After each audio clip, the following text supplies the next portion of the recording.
In terms of the change with what AI is bringing, I think it's much more foundational. It impacts so many areas of a business. AI is impacting finance, it's impacting customer service, it's impacting certainly all the marketing functions, and ultimately it's impacting consumers. If your strategy is wrong, if your messaging's wrong, if your product market fit is wrong, you're just going to fail faster now. This is almost like the Industrial Revolution. All these machines, came along that automated, really displaced a lot of jobs and started creating the knowledge economy. And I think this is a bit more like that. This is going to fundamentally shift how we work.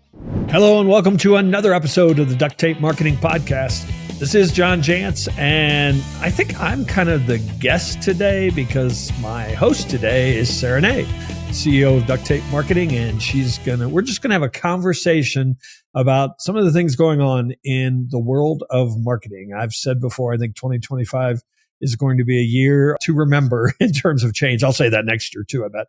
But I think the pace of change that I think we're seeing right now, just in the first couple of weeks of January, it's kind of flooring me, and I think it's going to be tough to keep up. So strap in, hang on, and here we go, Sarah. And we were just having a discussion with some of our team about how we're always, looked at as staying on top of marketing trends. And that's been the position of Duct Tape Marketing for a while. And right now we feel like we're sprinting more than we have before with all the advancements. And that's a lot of what we're going to talk about today. So thanks for letting me steal the host seat. I want to start with a question. Yeah, can I throw in a joke, a lame joke? So Sure. R&D now stands for run and dash. Run and dash. I love it.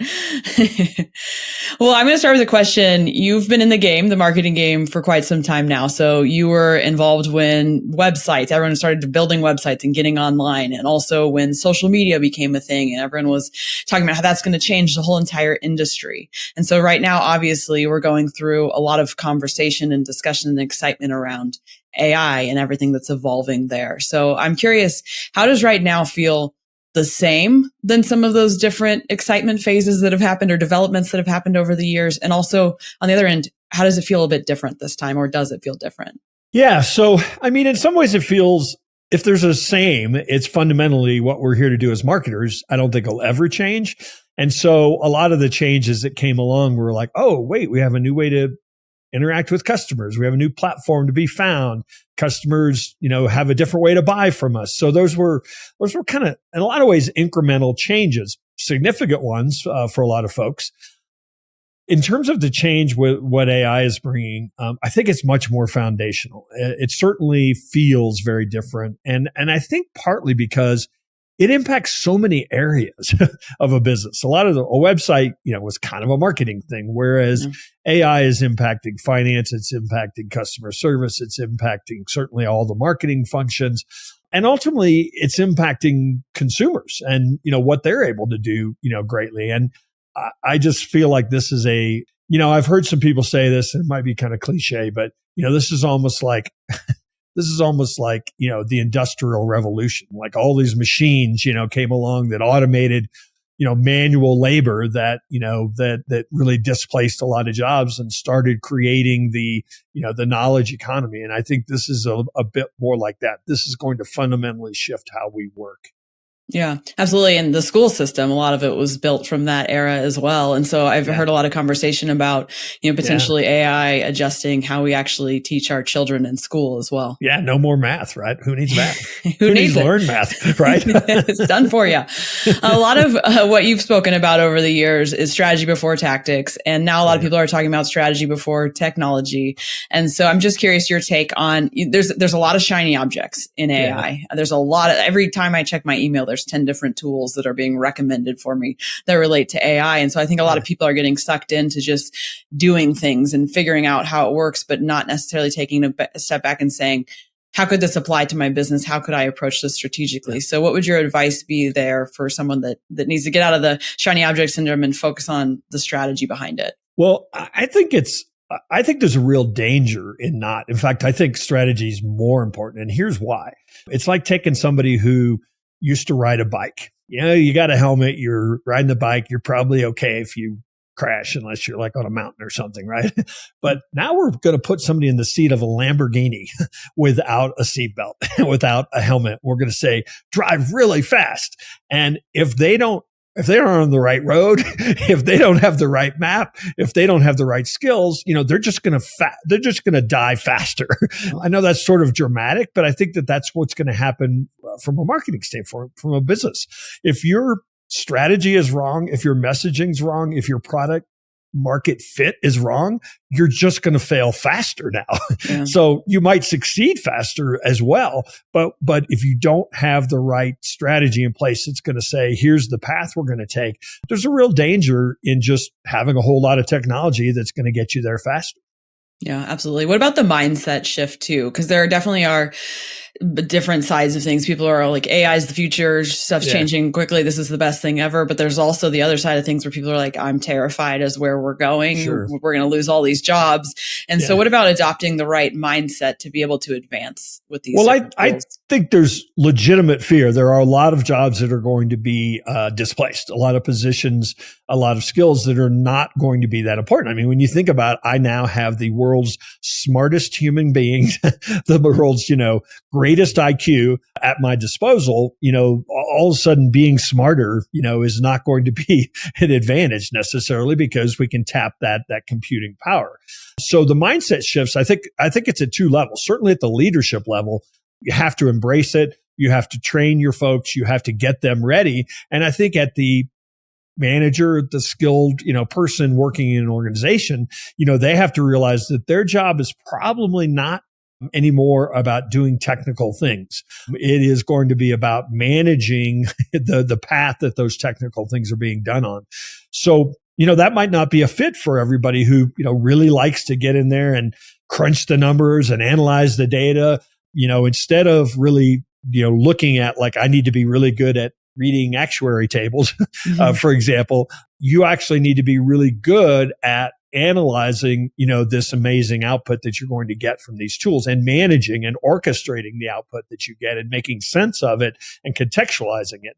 And that's probably a different skill set. Before we got on the call, and I give Lisa Adams full credit for this. Look her up on LinkedIn if you want to find out somebody who's really doing some great things in AI. But she said this statement, and I think we've been saying it for a long time. Strategy is going to be more important. The human element's going to be more important. But she just nails it with this.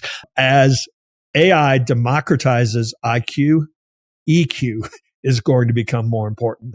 Some people call them soft skills, but emotional quotient, the ability to bring emotion, the ability to bring reality, into who you're trying to market to understand your customers, to understand the context in which your customers are trying to solve their problems. Those are things that humans with high EQ, are very, very good at. You can take it farther. I mean, AI is democratizing reach.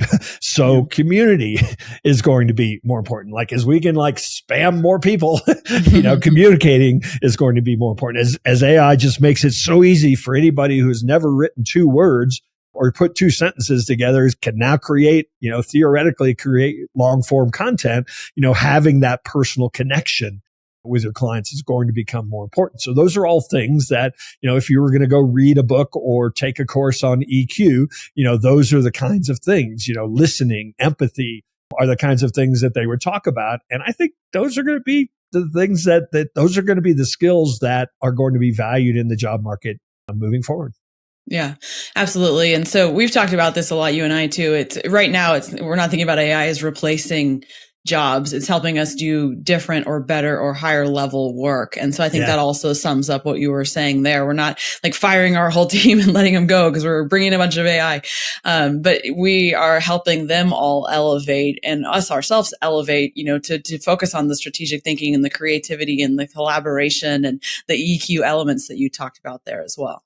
Yeah. And sadly, there will be people that are looking at it that way. Is look, I can have all these agents and I don't have to have any people. I saw somebody post on LinkedIn, the $3 billion company with only 3 employees.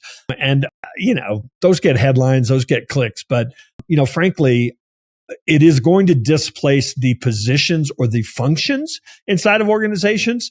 And certainly people with high EQ, I think who can adapt to kind of a new way to work, I think will thrive.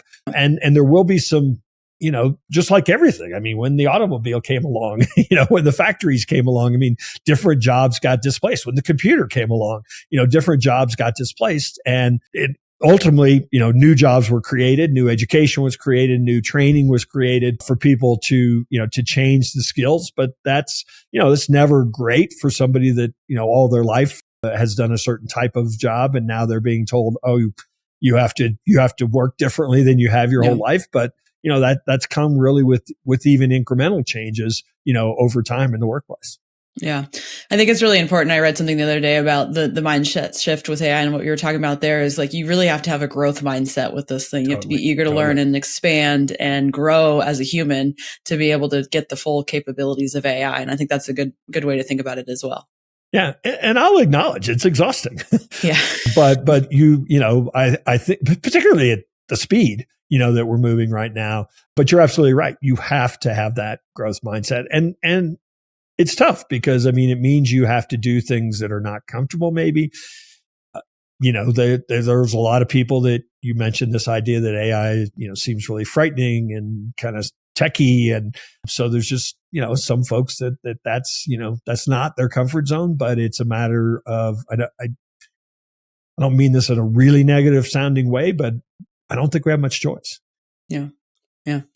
Another area I want to dive into a bit more is, you mentioned the human element a little bit more and making personal connections with your clients. And so with the evolution of AI right now, we're seeing people are producing more content. There's chatbots online. You're getting cold outreach, direct outreach from AI tools. And so there's a lot of stuff that feels very automated. LinkedIn comments is another example where it just feels very automated. So how can companies stand out from that noise by doing things such as, building trust, building brand, and actually connecting with people? So what are some examples to stand out from the noise?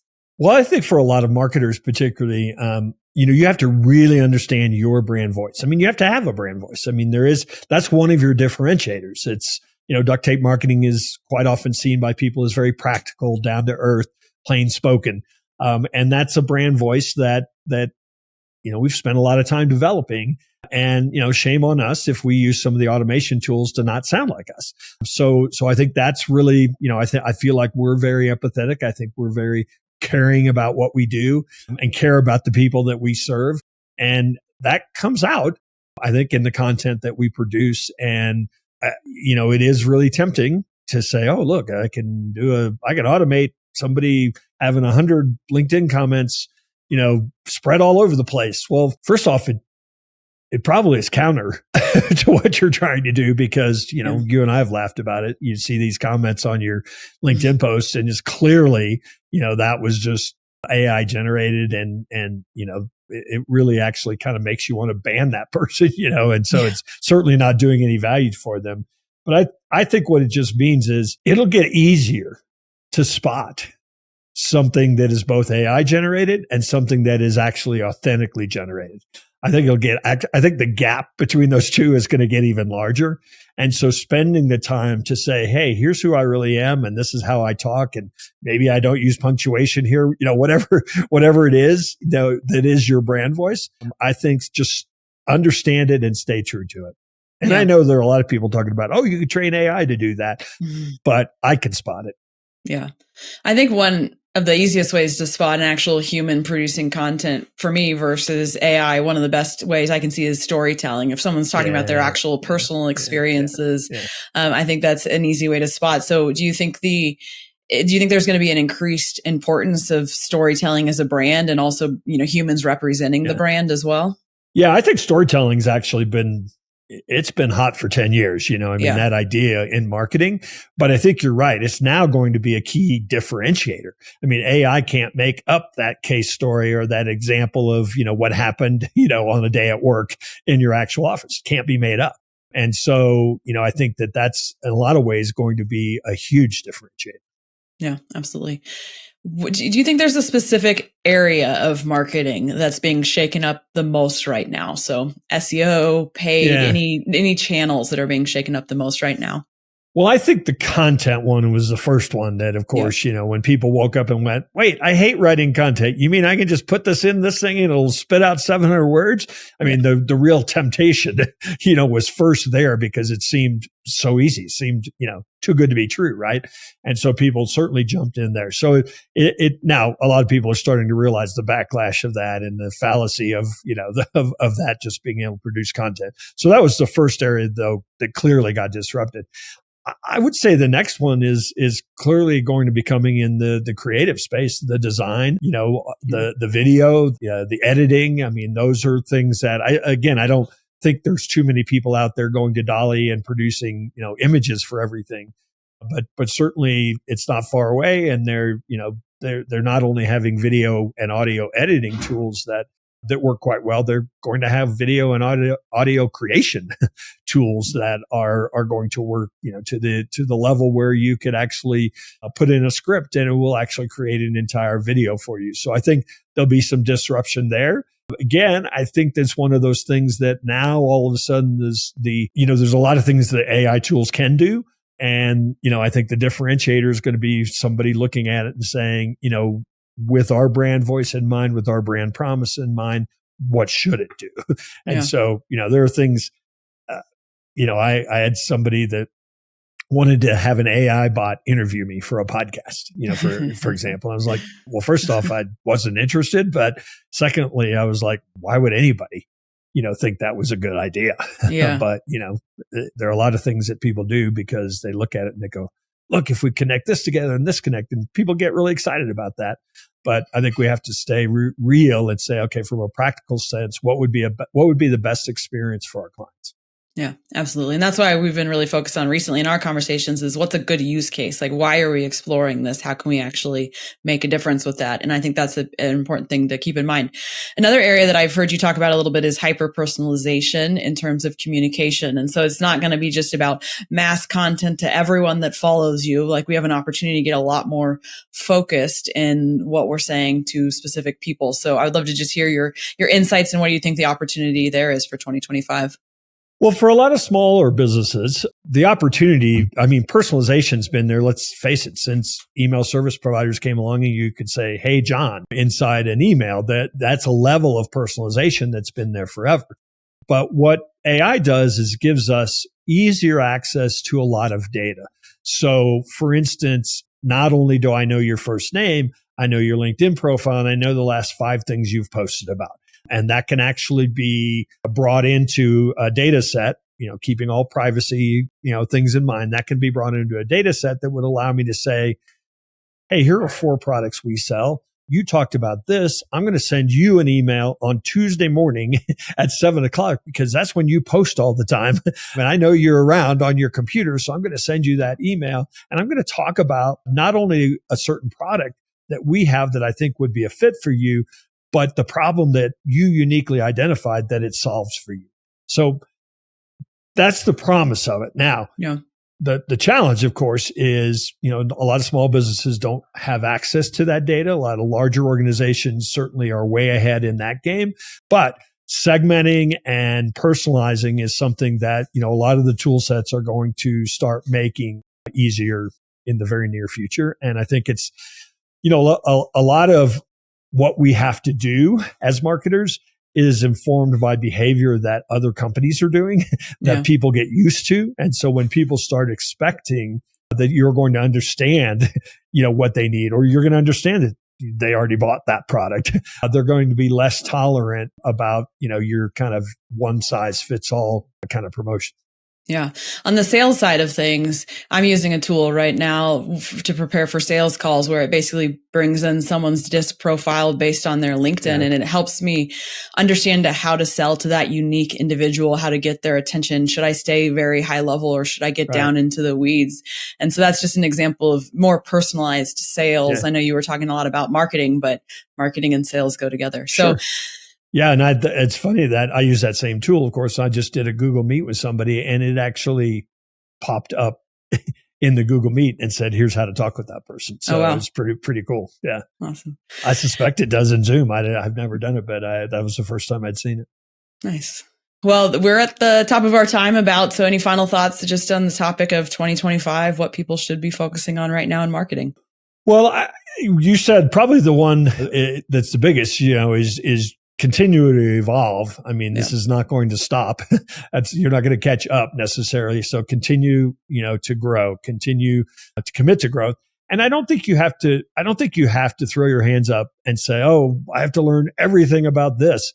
Follow a couple good people, focus on one new tool or one new use case, a month or something, so that you'll start understanding it, and start making it a priority for your teams, to start, to continue to grow, to continue to learn these things, so that you can actually explore them together, and really start to get that mindset cemented about, how we have to work with this new set of tools and technology that we're all going to have available, whether we like it or not. Mm-hmm. And I would add one more too. I've learned a lot from just connecting and masterminding with other people that are doing really interesting things with AI. And 100%. So I would also encourage you, on top of what John just shared, to form a mini mastermind group with some peers and share use cases and how you're both all exploring the different tools as well. Because I think you can just learn a lot from others, because we're all just figuring it out right now. We ought to do that. Why don't we create a membership type of program where you can join, and we'll give you a use case once a month, and kind of collaborate, as a group in a live training or something. If that sounds interesting to you, send me an email, because that's something we might actually work on. I think that would be a really cool thing. So it's just John at Duct Tape Marketing if you think that idea of a collaboration membership around AI, so you can learn in real time. Like, there's no way to create a course on AI because it's changing so fast, but kind of having a monthly accountability group where you're working on a use case might actually be kind of cool. So let's do that, Sarah. Let's do it. You heard it here first. We'll keep it as practical as possible. So awesome. Thanks, John. Well, thank you all for tuning in to another episode of the Duct Tape Marketing Podcast. And this is where I guess I'm supposed to say, hopefully we'll see you one of these days out there on the road. Thanks, everyone.